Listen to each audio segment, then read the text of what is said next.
जय Hind CTET aspirants. तो कैसे हैं आप सभी? आशा करते हैं आप सभी स्वस्थ होंगे, बढ़िया होंगे और आप लोगों की तैयारी भी बिल्कुल बेहतरीन तरीके से चल रही होगी।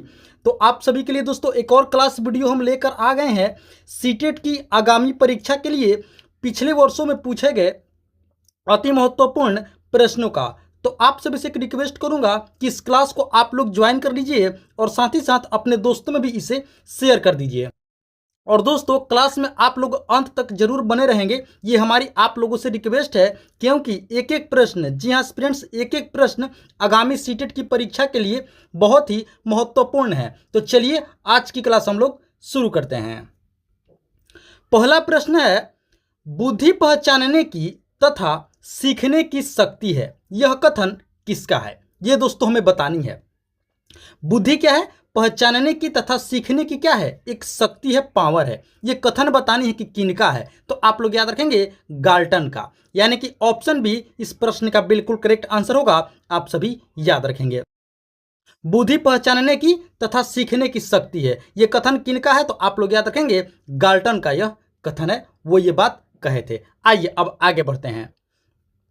अगला है, प्राथमिक विद्यालयों के बालकों के लिए निम्न में से किसे बेहतर मानते हैं? ये दोस्तों हमें बतानी है कि प्राइमरी स्कूल्स के जितने भी स्टूडेंट्स हैं दोस्तों, बालक हैं, उन लोगों के लिए आप किसे बेहतर मानते हैं? तो आप लोग याद रखेंगे स्वयं के द्वारा किया गया अनुभव को, यानी कि ऑप्शन सी इस प्रश्न का बिल्कुल करेक्ट आंसर होगा। आप लोग याद रखेंगे प्राथमिक विद्यालय के बालकों के लिए निम्न में से किसे बेहतर माना जाता है? तो आप लोग याद रखेंगे स्वयं के द्वारा किया गया अनुभव को ही बेहतर माना जाता है प्राथमिक विद्यालयों के बालकों के लिए। तो ऑप्शन सी हमारा क्या हो जाएगा? बिल्कुल करेक्ट आंसर होगा। आइए अब आगे बढ़ते हैं। अगला है, वाइगोत्स्की बच्चों को सीखने में निम्नलिखित में से किस कारक के महत्वपूर्ण भूमिका पर बल देते हैं? देखिए दोस्तों, आप लोगों को पता होगा कि वाइगोत्स्की कौन है। लेव वाइगोत्स्की इनका पूरा नाम है। तो बतानी है कि ये बच्चों को सीखने में निम्नलिखित में से किस कारक के महत्वपूर्ण भूमिका पर क्या देते हैं? बल देते हैं, जोर देते हैं। तो आप लोग याद रखेंगे सामाजिक, यानी कि ऑप्शन ए। जी हाँ दोस्तों, वाइगोत्स्की के अनुसार दोस्तों वो कौन सा कारक है जो क्या करता है? बच्चों को सीखने में महत्वपूर्ण भूमिका पर बल देता है। तो वो है दोस्तों समाज, यानी कि सोसाइटी। ऑप्शन है हमारा क्या हो जाएगा? बिल्कुल करेक्ट आंसर होगा। आइए अब आगे बढ़ते हैं। अगला है, बुद्धि के बहुकारक सिद्धांत के प्रतिपादक हैं। ये दोस्तों हमें बतानी है कि बुद्धि के बहुकारक सिद्धांत के प्रतिपादक कौन है? तो आप लोग याद रखेंगे थॉर्नडाइक, यानी कि ऑप्शन सी इस प्रश्न का बिल्कुल करेक्ट आंसर होगा। आप लोग याद रखेंगे बुद्धि के बहुकारक सिद्धांत के प्रतिपादक कौन है? तो आप लोग याद रखेंगे थॉर्नडाइक। चलिए अब आगे बढ़ते हैं। अगला है दोस्तों, कौन सा सिद्धांत व्यक्त करता है कि मानव मस्तिष्क एक बर्फ की चट्टान के समान है जो अधिकांशतः छिपी रहती है एवं उसमें चेतना के 3 स्तर हैं? ये दोस्तों हमें बतानी है ये कौन सा सिद्धांत व्यक्त करता है कि मानव क्या है? मानव मस्तिष्क क्या है? एक बर्फ की बड़ी चट्टान के समान है जो अधिकांशतः छिपी रहती है एवं उसमें चेतना के कितने स्तर हैं? 3। तो आप लोग याद रखेंगे ये कौन सा सिद्धांत है? तो मनोविश्लेषणात्मक सिद्धांत, यानी कि ऑप्शन सी इस प्रश्न का बिल्कुल करेक्ट आंसर होगा। आप लोग याद रखेंगे मनोविश्लेषणात्मक सिद्धांत है दोस्तों। ऑप्शन सी इस प्रश्न का बिल्कुल करेक्ट आंसर होगा। यही वो सिद्धांत है जो व्यक्त करता है कि मानव मस्तिष्क क्या है? एक बर्फ की बड़ी चट्टान के समान है जो कि अधिकांशतः क्या छिपी रहती है एवं इसमें चेतना के कितने स्तर हैं? तो चेतना के कुल 3 स्तर होते हैं। आशा करते हैं आप लोग इस प्रश्न को अच्छे से समझ गए होंगे। तो आइए अब आगे बढ़ते हैं।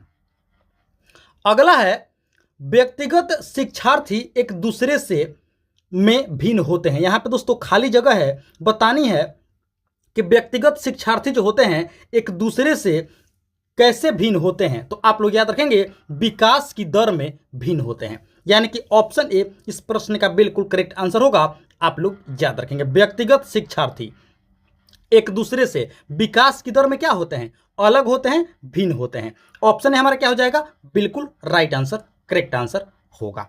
आइए अब आगे बढ़ते हैं। अगला है, निम्नलिखित में से कौन सा सूक्ष्म गति कौशल का उदाहरण है? ये दोस्तों हमें बतानी है कि इनमें से कौन सा एक क्या है, सूक्ष्म गतिक कौशल का उदाहरण है। तो आप लोग याद रखेंगे लिखना, यानी कि ऑप्शन ए। जी हाँ दोस्तों, लिखना क्या है, एक सूक्ष्म गतिक कौशल का उदाहरण है। ऑप्शन ए हमारा क्या हो जाएगा, बिल्कुल करेक्ट आंसर होगा, राइट आंसर होगा। आइए अब आगे बढ़ते हैं।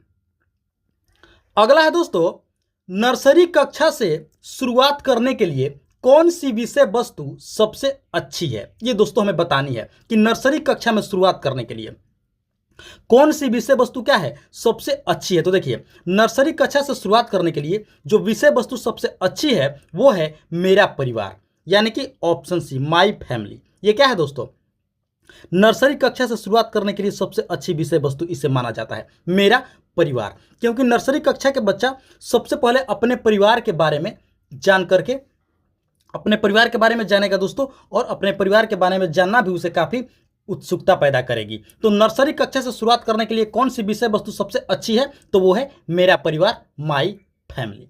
आशा करते हैं आप लोग समझ गए होंगे। तो चलिए अब आगे बढ़ते हैं।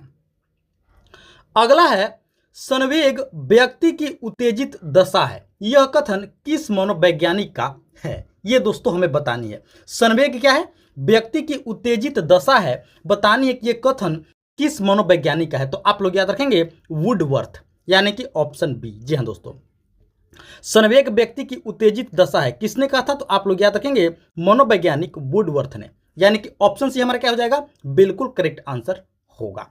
आइए अब आगे बढ़ते हैं। अगला है, विकास केवल एक ओर न होकर चारों ओर होता है, यह सिद्धांत बताता है। ये दोस्तों हमें बतानी है।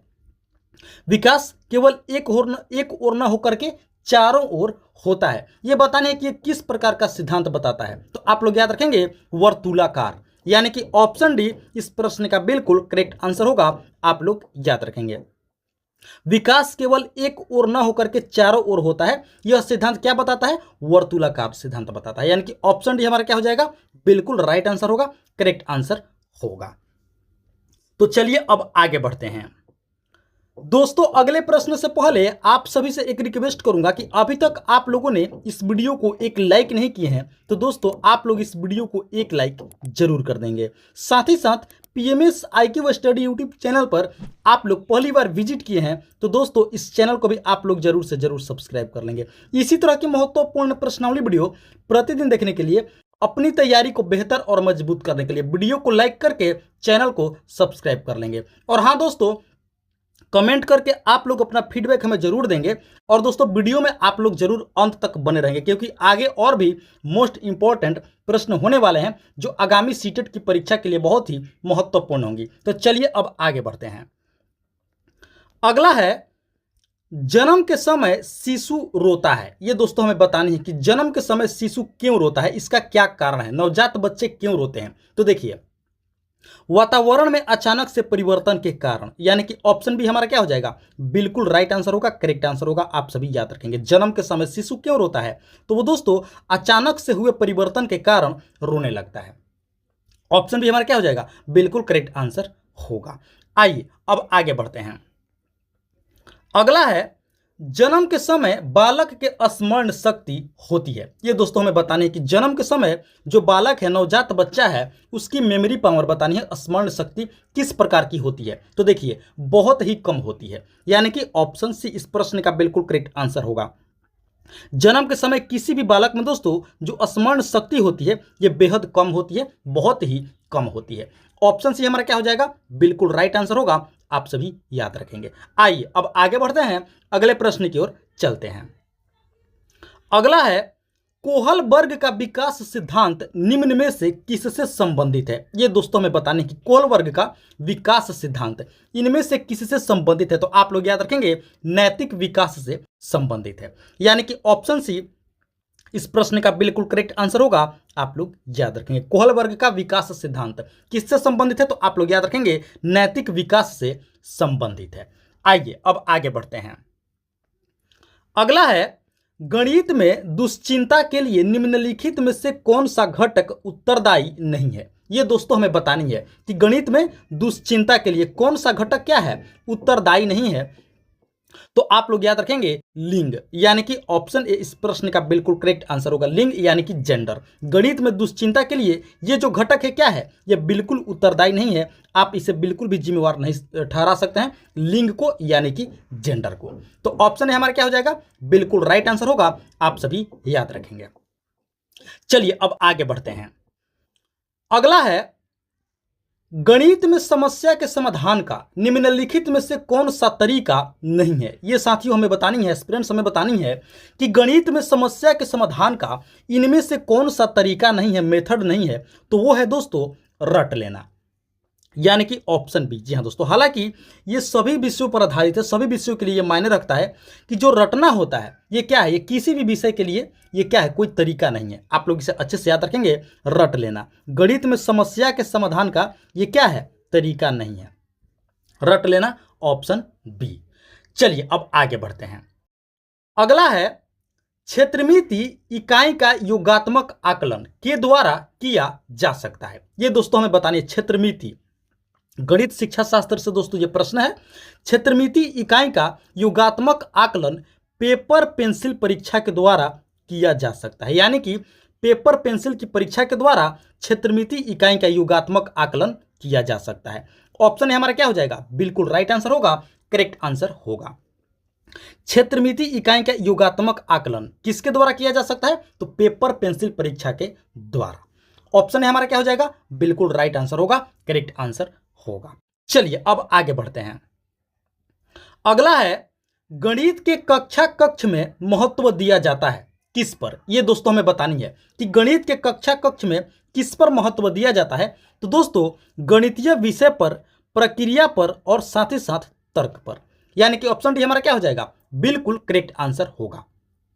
गणित के कक्षा कक्ष में महत्व दिया जाता है किस पर, तो गणितीय विषय पर, प्रक्रिया पर और साथ ही साथ तर्क भी दोस्तों बहुत ही महत्वपूर्ण है, तो इस पर भी महत्व दिया जाता है। ऑप्शन डी हमारा क्या हो जाएगा, बिल्कुल राइट आंसर होगा, करेक्ट आंसर होगा। चलिए अब आगे बढ़ते हैं, अगले प्रश्न की ओर चलते हैं। अगला है, गणित में प्रश्न रखने का अर्थ है। ये दोस्तों हमें बतानी है कि गणित में प्रश्न रखने का क्या अर्थ है। तो आप लोग याद रखेंगे, कक्षा में संदेह प्रस्तुत करना, यानी कि ऑप्शन ए। जी हाँ दोस्तों, गणित में प्रश्न रखने का क्या अर्थ है, तो दोस्तों कक्षा में संदेह प्रस्तुत करना, यही क्या है, अर्थ है। ऑप्शन ए हमारा क्या हो जाएगा, बिल्कुल करेक्ट आंसर होगा। चलिए अब आगे बढ़ते हैं। अगला है, मधुबनी किस राज्य की एक लोक चित्रकला शैली है। अब दोस्तों हमारे पास जनरल अवेयरनेस से संबंधित कुछ प्रश्न है, समाज विज्ञान से कुछ प्रश्न है, इसे हम लोग देखेंगे। और ये सभी दोस्तों प्रश्न क्या है, महत्वपूर्ण है, आगामी सीटेट की परीक्षा के लिए प्रीवियस ईयर में भी पूछे गए हैं। मधुबनी किस राज्य की एक लोक चित्रकला शैली है, तो आप लोग याद रखेंगे बिहार, यानी कि ऑप्शन ए इस प्रश्न का बिल्कुल करेक्ट आंसर होगा। मधुबनी किस राज्य की एक लोक चित्रकला शैली है, तो आप लोग याद रखेंगे बिहार राज्य की एक लोक चित्रकला शैली है। चलिए अब आगे बढ़ते हैं। अगला है, कौन सा अभयारण्य जंगली हाथियों के लिए प्रसिद्ध है। ये दोस्तों हमें बताने कि इनमें से कौन सा अभयारण्य जंगली हाथियों के लिए क्या है, प्रसिद्ध है। तो आप लोग याद रखेंगे पेरियार अभयारण्य, यानी कि ऑप्शन सी इस प्रश्न का बिल्कुल करेक्ट आंसर होगा। आप लोग याद रखेंगे दोस्तों, पेरियार अभयारण्य जो केरल राज्य में है, कहां पर है, केरल राज्य में स्थित है। किस लिए प्रसिद्ध है, तो आप लोग याद रखेंगे जंगली हाथियों के लिए प्रसिद्ध है। ऑप्शन सी इस प्रश्न का बिल्कुल करेक्ट आंसर होगा। आइए अब आगे बढ़ते हैं। अगला है, काली मिट्टी किस फसल के लिए सर्वाधिक उपयुक्त है। ये दोस्तों हमें बतानी है कि काली मिट्टी जो है ये किस फसल के लिए सर्वाधिक उपयुक्त मानी जाती है। तो आप लोग याद रखेंगे कपास की फसल के लिए, यानी कि ऑप्शन ए हमारा बिल्कुल करेक्ट आंसर होगा। आप लोग याद रखेंगे काली मिट्टी किस फसल के लिए सर्वाधिक उपयुक्त है, तो आप लोग याद रखेंगे ऑप्शन ए कपास की फसल के लिए। चलिए दोस्तों, आप लोग हमें कमेंट करके बताएंगे कि काली मिट्टी को और किस नाम से जाना जाता है। आप लोग हमें कमेंट करके इसका जवाब जरूर बताएंगे। तो आइए अब आगे बढ़ते हैं। अगला है, विडाल टेस्ट किस रोग की संभावना हेतु किया जाता है। यह दोस्तों हमें बताने हैं कि विडाल टेस्ट किस रोग का पता लगाने के लिए किया जाता है। तो देखिए टाइफाइड, यानी कि ऑप्शन ए इस प्रश्न का बिल्कुल करेक्ट आंसर होगा। अगर आपको टाइफाइड हो जाती है तो डॉक्टर कौन सा टेस्ट करेगा, तो आप लोग याद रखेंगे विडाल टेस्ट करेगा। ऑप्शन ए हमारा क्या हो जाएगा, बिल्कुल करेक्ट आंसर होगा, आप सभी याद रखेंगे। तो चलिए अब आगे बढ़ते हैं। अगला है, सामना किस राजनीतिक दल का एक प्रमुख समाचार पत्र है। ये दोस्तों हमें बतानी है कि सामना नामक जो ये समाचार पत्र है ये किस राजनीतिक दल का एक ऑफिशियल क्या है, समाचार पत्र है, प्रमुख समाचार पत्र है, किस पॉलिटिकल पार्टी का। तो आप लोग याद रखेंगे शिवसेना का। ऑप्शन बी इस प्रश्न का बिल्कुल करेक्ट आंसर होगा, आप लोग याद रखेंगे। सामना किस राजनीतिक दल का एक प्रमुख समाचार पत्र है, तो आप लोग याद रखेंगे शिवसेना। चलिए अब आगे बढ़ते हैं। अगला है, निम्नलिखित में से किसके नेतृत्व में बंगाल 18वीं सदी में धीरे धीरे मुगल नियंत्रण से अलग हो गया। ये दोस्तों हमें बतानी है कि इनमें से किसके नेतृत्व में जो बंगाल है ये 18वीं सदी में धीरे धीरे क्या हो गया, मुगल नियंत्रण से अलग हो गया। तो आप लोग याद रखेंगे मुर्शिद कुली खान, यानी कि ऑप्शन ए इस प्रश्न का बिल्कुल करेक्ट आंसर होगा, आप लोग याद रखेंगे। मुर्शिद कुली खान के नेतृत्व में बंगाल दोस्तों 18वीं सदी में क्या हो गया, धीरे धीरे मुगल से अलग हो गया, मुगल से मुक्त हो गया, नियंत्रण से अलग हो गया। तो ऑप्शन ए मुर्शिद कुली खान, आप लोग याद रखेंगे वो नाम। आइए अब आगे बढ़ते हैं। अगला है, नाथ साहित्य का संबंध है। ये दोस्तों हमें बतानी है कि नाथ साहित्य जो है ये किस भाषा से संबंधित है। तो आप लोग याद रखेंगे बंगाली से, यानी कि ऑप्शन ए इस प्रश्न का बिल्कुल करेक्ट आंसर होगा, आप लोग याद रखेंगे। नाथ साहित्य किससे संबंधित है, तो आप लोग याद रखेंगे बंगाली से संबंधित है। ऑप्शन ए इस प्रश्न का बिल्कुल करेक्ट आंसर होगा। तो दोस्तों ये थी हमारी आज की सीटेट की आगामी परीक्षा के लिए प्रीवियस ईयर में पूछे गए अति महत्वपूर्ण प्रश्नावली वीडियो क्लास। आशा करते हैं कि इस क्लास को आप लोग अंत तक जरूर देखे होंगे, एक एक प्रश्न को अच्छे से समझे होंगे और याद भी कर लिए होंगे। तो एस्पिरेंट्स आप लोगों से एक रिक्वेस्ट करूंगा कि इस वीडियो को आप लोग अभी तक एक लाइक नहीं किए हैं तो आप लोग इस वीडियो को एक लाइक जरूर कर देंगे। साथ ही साथ PMS IQ study YouTube channel पर आप लोग पहली बार विजिट किए हैं तो दोस्तों इस चैनल को भी आप लोग जरूर से जरूर सब्सक्राइब कर लेंगे।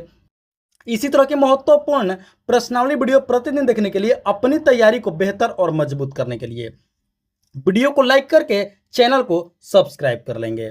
तो फिलहाल इस क्लास में इतना ही, मिलते हैं एक और मोस्ट इंपॉर्टेंट क्लास में। तब तक के लिए आप सभी का बहुत बहुत धन्यवाद। जय हिंद।